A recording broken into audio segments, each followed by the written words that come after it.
Last week, I made a video about Evil Geniuses where they had made a tweet that they said they were going to change their roster from Spring Split to Summer Split, and I speculated in that video what I would do if I was in charge of Evil Geniuses. Well, within several hours of me posting that video, there was a rumor that was started to circulate that essentially Evil Geniuses was cutting their entire team except for JoJo, their mid laner. Fast forward to just a few days ago where they announced their change to the roster, and that's exactly what they did. I think it's a pretty bad decision. I think it leads to maybe wonder if a team who makes a statement like that is lying, but let's talk about what they did and let's speculate some more as if I think this is an overall good or bad thing for Evil Geniuses. So in a tweet posted on April 29th, Evil Geniuses' main Twitter account said the following: "Today we say goodbye to Vulcan inspired Someday in FBI." Now below that they actually commented on that own tweet where they say a couple more things about individual players. Nothing important. The players' response though was a little interesting, specifically Vulcan. All the players that did respond were really grateful and thankful for the organization. However, Vulcan's response was one that made me kind of chuckle and made me wonder if this is not as clean of a break as perhaps Evil Geniuses are making it. Vulcan tweeted on April 29th, right after the news break that he was relieved of his duties for Evil Geniuses.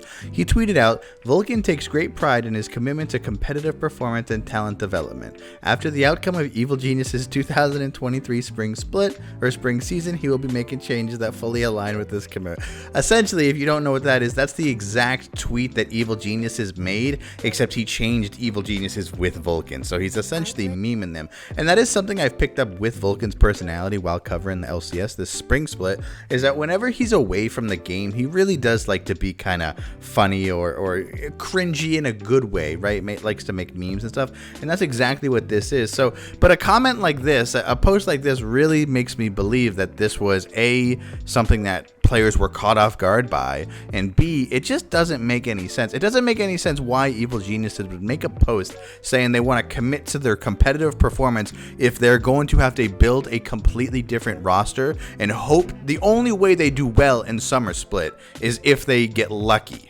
And that to me is the biggest thing when you let go of 4 players. If you're letting go of your entire team with the exception of 1 player, you are risking everything on the synergy clicking, on the game decision clicking, on the the synergy amongst the players with how they act with each other inside and outside of the game, and you're just rolling the dice to hope that all that works while keeping JoJo your main carry, where I think Evil Geniuses got a little bit of a short end of the stick with their spring performance. Evil Geniuses was a up-and-coming team. They've been performing really well season after season, split after split, and it was just this spring split that looked like they weren't really performing too well. But like I said, they had a new top laner who was struggling all season. They had an ADC who did as well in the regular season as their all-time great Danny, but it's just surprising to me to see that they got rid of all 4 players if they really want to commit to competitive and being a successful performing team right now.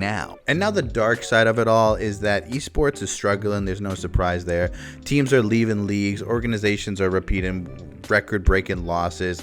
Players are even starting to outspeak about how they really don't see a career in competitive playing. Again, that is more on the Call of Duty side of things. I think League of Legends is in a good state. If you're really good at the game, you'll always find a team to play for that will pay you a sustainable wage. But esports are dying, and as of now, there are organizations that are dying, and you wonder if Evil Geniuses said what they said in their tweet about wanting to commit to competitive performance and talent development, if that was just a save face organization, a faceless organization post to save their own ass, when they're just like, let's just save as much money as we can, right? Because you're not going to perform well internationally. You're not going to be successful internationally really at all. So your only success is within domestic play, which is North America. And if you're not winning domestically, then you're not gaining new fans, and you're not improving, and you're not getting, other people to come on and buy your merch and root for you. So I think that might be more of the reality of it here, is they said what they had to say to think it was the right thing. But when you say you want to commit get to competitive performance and talent development, and then you wipe your entire roster except for one player, then you're starting back at zero. It doesn't matter who they get as a team. For this team in spring and summer split, they will be further behind the development stage, further below the performance stage than they did right now. So that's a little bit of a disappointment. But what are you guys wondering? What do you guys think is going to happen with Evil Geniuses? I think Danny is still under contract as of now. So do they just bring him back? Like I said in that other video, he did say he wanted to come back and play professional League of Legends. Be interested if he does it for Evil Geniuses. That'll open up a whole other can of drama, and other content creators will love to spew all that. It's so weird. People love to talk about Danny's whole situation. It's like, I don't know. But anyway, do you think that? Do you think any of these players are going to end on better teams, worse teams, still in the LCS? Where do you want to see any of them go? And what's your overall thought on Evil Geniuses making this decision?